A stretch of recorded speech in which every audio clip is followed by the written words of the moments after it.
여러분 안녕하세요. 성경 일독방에 오신 여러분들 환영합니다. 자, 우리는 지금 성경책을 가지고 지금 성경을 일독을 지금 하려고 창세기를 보고 있는 중입니다. 이제 창세기가 이제 끝 무렵에 왔어요. 이제 거의 다 끝났습니다. 오늘 유다와 다말의 이야기를 하고 내일 요셉의 인생을 우리가 나누면 창세기는 끝날 거예요. 또 성경을 볼 때 하나님의 나라라는 그런 주제를 가지고 우리가 성경을 쭉 보자 그랬잖아요. 하나님의 나라.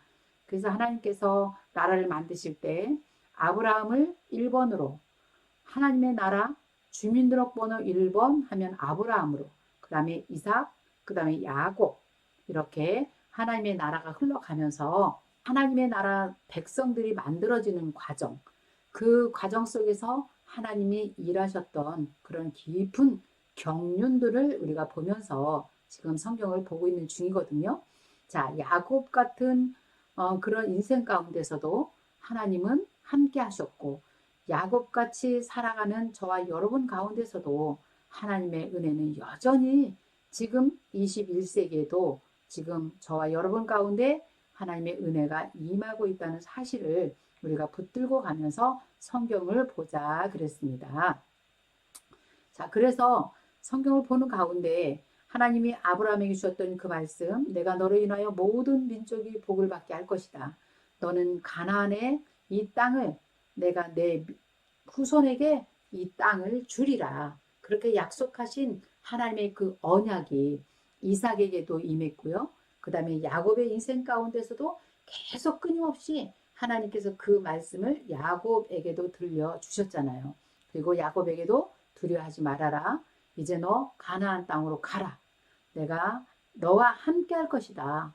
내가 가나안 땅을 내 후손에게 주리라 하신 그 말씀을 내가 반드시 이룰 것이다. 하나님이 그렇게 말씀하시면서 야곱과도 함께 하셨던 그런 내용을 우리가 어제 읽었습니다. 자, 그러면 성경이 그렇게 흘러가고 있었거든요. 그럼 이제 마지막 야곱의 이야기가 끝나면 요셉의 이야기로 넘어가야 되잖아요. 그런데 오늘 저와 여러분이 하나 발견할 것은 뭐냐면 그 사이에 38장이 왜 하필 여기다 이런 이야기를 넣었을까? 왜 성경은 이런 이야기를 할까? 이런 의심을 갖게 되는 그 한 장이 있거든요. 그게 오늘 공부할 창세기 38장이에요. 어떻게 보면 이런 내용은 성경에서 좀 뺐으면 좋겠다 이런 생각이 저도 가끔 할 때가 있어요. 성경은 좀 좋은 얘기만 해야 되지 않은가? 좀 민망하고 좀 창피하고 성경에서 이런 이야기가 나올까? 아주 끔찍한 그런 이야기도 성경은 과감없이 다 기록을 해 놓은 거예요. 그래서 역시 성경의 저자는 하나님이시라는 그런 고백을 할 수밖에 없습니다. 성경은 사실 그대로 있는 그대로 역사 그대로 실제 일어났던 사건을 그대로 기록해 놓은 것이 성경이라 이 말입니다. 우리 오늘 38장을 공부해 보도록 하겠습니다. 자, 오늘 공부할 내용을 보도록 할게요.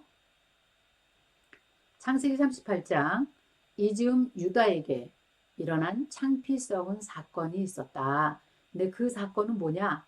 며느리와 유다가 동침을 해서 거기서 이제 자녀를 낳는 이야기를 우리가 오늘 공부를 할 것입니다. 그리고 요셉이 무대에 이제 등장을 하게 되는데 드디어 그렇게 하면서 야곱의 12아들들 식구들이 모두 이집트로 들어가는 그런 시점에 지금 와 있다 이 말입니다. 그런데 갑자기 요셉의 형제 유다예요. 유다가 며느리 다말에게서 베레스와 헤라를 낳는 이야기가 여기에 끼어 들어가요. 참 이상하죠. 왜 하필 지금 이때 이 이야기가 들어가야 하는가. 이제 나중에 알게 되겠지만 룻기에 나오는 주인공이 누구냐면 보아스가 나와요. 그래서 보아스가 룻과 결혼을 하잖아요. 그렇죠? 그래서 오늘 이 이야기는 이 보아스의 출생의 뿌리가 여기에 있기 때문이 아닐까 이런 생각을 해봅니다. 베레스의 혈통을 쫓아서 보아스는 나오고 룻 사이에서 오벳이 나오고요. 오벳의 아들이 이세고 이세의 아들이 다윗이란 말이죠. 자, 여기서 다윗이 출현되는 것을 미리 여기서 딱 포석을 깔고 성경이 지금 흘러가고 있다는 사실을 우리가 여기서 발견해야 됩니다. 자, 놀라운 사실은요. 모세와 룻기 저자는 천년의 갭을 두고 있어요. 지금 모세는 BC 1500년경에 그죠? 창세기를 썼어요. 그런데 앞으로 천년 후에 룻기의 저자가 쓸 거예요. 거기에 다윗을 출연시키려고 족보가 나와요. 그 이야기를 지금 창세기 38장에서 벌써 지금 하고 가고 있다는 거예요. 너무 놀라운 사실이 아닙니까, 여러분? 성경이 따로 한 권 한 권 이렇게 낱권으로 떨어져 있는 것이 아니라 성경 전체는 창세기부터 요한계시록까지 하나로 일맥상통하게 흘러가고 있다는 사실을 지금 여기 창세기 38장에서부터 우리가 알고 있다는 것이죠. 그래서 성경의 저자는 정말 하나님이신 게 틀림이 없다는 사실이에요. 여러분 놀랍지 않아요? 성경의 저자는 하나님이시다. 자, 성경은 1600년 동안 40여 명의 저자가 썼지만 정말 한 자리에 모여서 쓴 것처럼 성경은 어쩌면 1.1획도 변함없이 정말 어떤 오점 하나도 찾아낼 수 없을 만큼 정확하게 요한계시록까지 흘러가는 것을 볼 수 있습니다. 너무 놀라운 사실이에요. 그래서 성경의 저자는 하나님이신 게 틀림이 없다. 네, 자, 그러면 성경 38장을 여러분 한번 열어볼게요. 자, 38장 우리가 아까 조금 전에 읽었잖아요. 이 즈음 유다에게 창피스러운 사건이 벌어지네 이렇게 말했죠. 그러면 이 즈음이 언제냐? 37장의 내용은 내일 공부하겠지만 요셉이 애굽으로 팔려가요. 형들에 의해서 애굽으로 팔려가잖아요. 그래서 보디발의 집으로 팔려가는 이야기가 37장과 39장이 연결되어 있어요. 같은 내용이에요. 자, 그런데 이즈음 거는 형들이 요셉을 이집트로 팔아넘긴 사건이 있는 그 즈음에 유다가 자기 형제들로부터 떠나서 자, 유다가 형제들과 떠나 있었다는 거예요. 그리고 아둘람 사람 히라와 가까이 하니라 그랬어요. 아둘람 가나안 쪽이거든요. 유다가 가나안 쪽에 있으면서 거기서 가나안 사람과 함께 가까이 지냈다 그래요. 수아라고 하는 자의 딸을 보고 그를 데리고 동침하니 그랬으니까 여기서 유다는 가나안 여인과 동침하는 것을 볼 수 있네요. 그렇게 혼인에 대해서 결혼에 대해서 아브라함 때부터 이삭 때도 그랬고 그래서 야곱도 마찬가지였잖아요. 절대 가나안 여인과는 결혼하면 안 된다. 우리는 하나님께서 원하시는 하나님의 백성과 결혼하는 혼인을 중요하게 생각했는데 여기 보니까 유다는 가나안 여인과 결혼을 했어요. 그리고 아들을 3명을 낳아요. 3절 엘, 그 다음에 4절 오난, 그 다음에 5절 셀라라는 사람을 낳습니다. 그런데 우리가 그 야곱에서 공부했듯이 이때 당시에 고대 근동시대에는 일부 다처제를 허용할 수밖에 없었다 그랬죠. 네, 하나님은 일부 일처제였지만 남편이 죽으면 여자는 사회보장제도가 없어서 살아갈 수 있는 길이 없었거든요. 그래서 계속해서 그 가족과 그 동생과 계속 결혼하는 그런 제도가 있었다 이 말이죠. 그런데 보니까 유다의 장자 엘을 위해서 아내를 데려왔는데 그 이름이 다말이었다 그랬어요. 7절에 보니까 유다의 장자 엘이 여호와가 보시기에 악함으로 여호와께서 그를 죽이신지라 그랬어요. 그러니까 가나안 사람들의 그 풍습이 굉장히 악했어요. 여러분 이제 우리가 사사기 시대를 공부할 때 이제 그걸 공부할 건데요. 그때 당시에 가나안 시대 사람들은요. 이미 모두 다 우상을 섬겼고 하나님을 인정하지 않았거든요. 네, 그 바알과 아사라신을 다 섬겼고 그 다음에 음란의 도시였고요. 그 다음에 뭐 모든 이방신들과의 관계가 전부 다 성관계를 갖고 있는 그런 아주 지저분한 그런 풍습, 그런 문화를 갖고 있었던 그 땅이었는데요. 여호와께서 보시기에 악했다 그랬어요. 그러니까 그 아들을 죽이셨단 말이죠. 그러면 그 다말은 어떻게 살아갈까요? 여자 혼자는 살아갈 수가 없는 그런 제도였기 때문에 계대 결혼을 할 수밖에 없었어요. 그 둘째 아들 누굽니까? 오난이죠. 8절 볼게요. 유다가 오난에게 이르되 내 형수가 내게로 들어와서 남편의 아우된 본분을 다 해라. 내 형을 위해서 너에게 씨가 있기를 원한다 그래요. 그런데 10절에 보니까요. 이 오난도 여호와께서 보시기에 악을 행했다. 그래서 그도 죽였다는 거예요. 근데 11절에 보니까 그 마지막 셋째 아들 셀라는 그때 어렸던 것 같아요. 그러니까 11절에 참 이런 거 여러분 정말 실감 있게 우리가 보이지 않아요? 유다가 그의 며느리 다말에게 이르되 수절하고 너는 이 아이가 클 동안에 너희 집에 친정에 가서 좀 있고 내 아들 셀라가 장성하기를 좀 기다리라.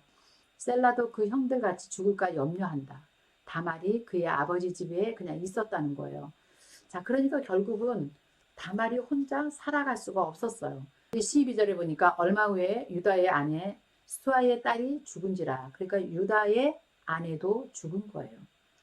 자, 이럴 때 14절 그가 그 과부의 의복을 벗고 다말이 며느리가 벗고 너울로 얼굴을 가리고 몸을 휩싸고 딥나 길렵 에나임 문에 있으니 이는 셀라가 장성함을 보았어도 자기를 그의 아내로 받아주지 않았다 그랬어요.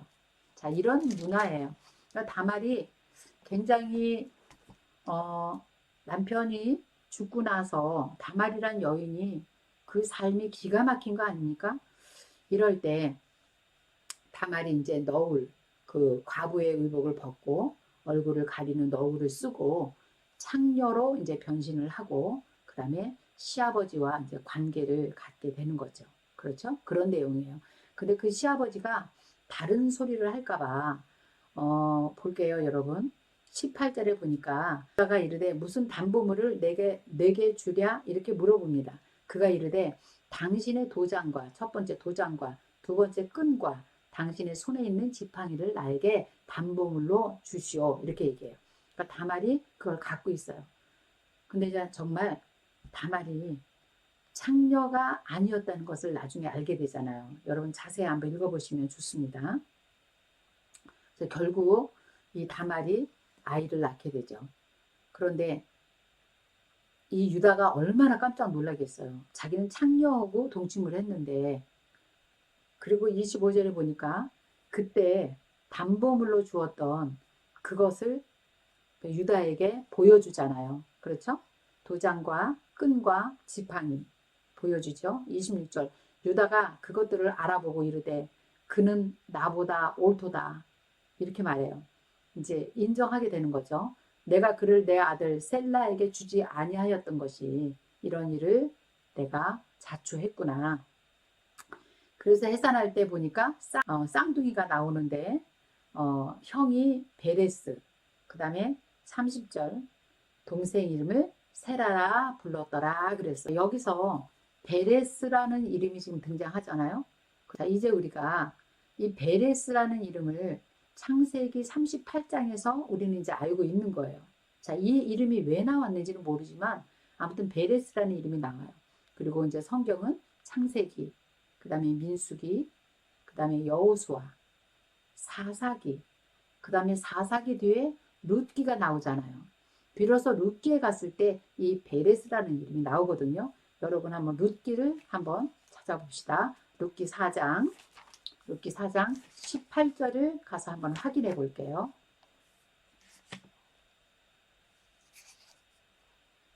자, 룻기 4장 18절 한번 우리 보도록 하겠습니다.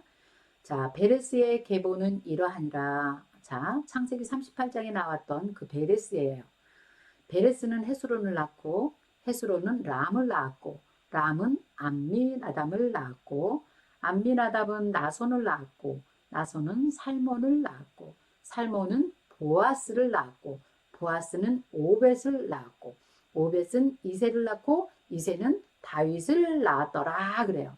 자, 룻기에서 이렇게 다윗의 족보가 이렇게 있는 것을 우리는 눈여겨보지 않았거든요. 그런데 우리 성경을 지금 읽으면서 족보를 구박하지 말고 굉장히 중요하게 여기자 그랬어요. 족보는. 그런데 룻기에 와서 보니까 마지막이 족보로 마지막을 장식하고요. 족보로 마무리를 짓고요. 그 다음에 흘러가는 스토리가 뭐냐. 사무엘 상으로 맞는데 사실은 사무엘이 등장하지만 결국은 여기도 다윗을 향해서 가는 책이다 이 말이죠. 그래서 이 룻기의 마지막 나오는 이 족보가 다윗 왕을 찾아가는 거구나. 우리 나중에 또 한번 공부할 것입니다. 그래서 성경에 나오는 이 족보는 너무너무 중요하다. 베레스라는 사람을 앞에 세우고 창세기 38장을 앞에 세운 거예요. 그리고 나서 나오는 그 이름들은 여기까지 룻기까지 오기까지의 실제 살았던 인물들을 그 역사를 사람으로 정리를 하면서 마지막 다윗을 출연시켰구나. 이렇게 여러분 생각하고 이제 앞으로 성경은 또 다윗 이야기를 향해서 가고 있구나. 이렇게 하시면 될 것 같아요. 참 놀라운 이야기입니다. 이것이 창세기 38장의 내용이에요. 그리고 우리는 이렇게 생각해요. 어떻게 시아버지와 며느리와 관계 속에서 나온 이 아들 베레스를 통해서 이제 보아스가 나오고 보아스를 통해서 오벳이 나오고 이새가 나오고 다윗이 나와요. 그런데요, 이 다윗 유다 혈통을 따라서 누가 나옵니까? 예수 그리스도가 나옵니다. 어차피 하나님 아들, 하나님께서 이 땅에 내려오셔야 되지만 그의 아들을 이 땅에 보내실 때 하늘에서 뚝 떨어지는 게 아니잖아요. 우리의 눈높이에 맞게 하나님께서 구약 성경의 예언자들을 통해서 그렇게 예언해 주셨던 그 예언이 이루어지려면 그는 사람의 혈통을 따라 나와야 되는데 그 혈통이 어디냐? 유다의 혈통, 다윗의 혈통을 따라서 예수 그리스도가 나온다 이 말입니다. 그래서 그는 사람이지만 하나님이신 분이세요. 그래서 다니엘과 에스겔서에도 이제 나오는 말이지만 인자라는 단어를 하나님이 출현시키고 그 인자의 모습으로 다윗의 혈통으로 이 땅에 우리를 구원해 주시는 그 하나님으로 이 땅에 발 딛고 사시던 그 예수 그리스도를 하나님께서 출현해 주시는 것이죠. 너무너무 성경은 정말 정확한 팩트입니다. 아무리 부인하려고 해도 부인할 수 없습니다. 많은 사람들은 성경을 이렇게 해석하지 않아요. 어떻게 하면 이것을 가상의 인물로 성경에 나오는 인물들을 가상의 인물로 띄워놓기도 하고요. 그 다음에 내가 믿고 싶은 것만 믿기도 하고요. 그렇게 하면서 성경을 보시는 분들이 굉장히 많이 있거든요. 근데 우리는 그렇게 성경을 보지 말자는 거죠. 너무 정확한 팩트가 성경이고 하나님의 나라라는 것이죠. 그래서 오늘 창세기 38장 한 장이지만 너무 깊은 의미를 담고 있구나. 이렇게 여러분들이 생각하시면서 보시면 될 것 같아요. 자, 여러분 이렇게 하나님의 나라 관점으로 성경을 보니까 성경이 여러분 보이시지 않으세요? 네, 재밌게 읽으실 것 같죠? 네, 이제 우리 내일은 요셉의 이야기를 할 거예요. 요셉의 인생에 대해서 할 건데 어려운 거 없습니다. 내일은 37장, 그 다음에 39장부터 창세기 50장까지 요셉과 그 다음에 그의 형제들이 만남과 그 다음에 아버지와 만남 그리고 흉년이 들어서 고센 땅으로 와서 하나님의 백성들이 야곱의 형제들이 70명의 식구들이 살아가는 그런 모습을 이제 내일 우리가 한번 같이 나누도록 할게요. 그러면 창세기가 끝나는 거예요. 그러면 이제 우리는 이제 출애굽기를 향해서 가는 겁니다. 자, 그럼 오늘은 여기까지 하고요. 내일 다시 뵙도록 하겠습니다. 여러분 오늘도 수고하셨습니다. 감사합니다.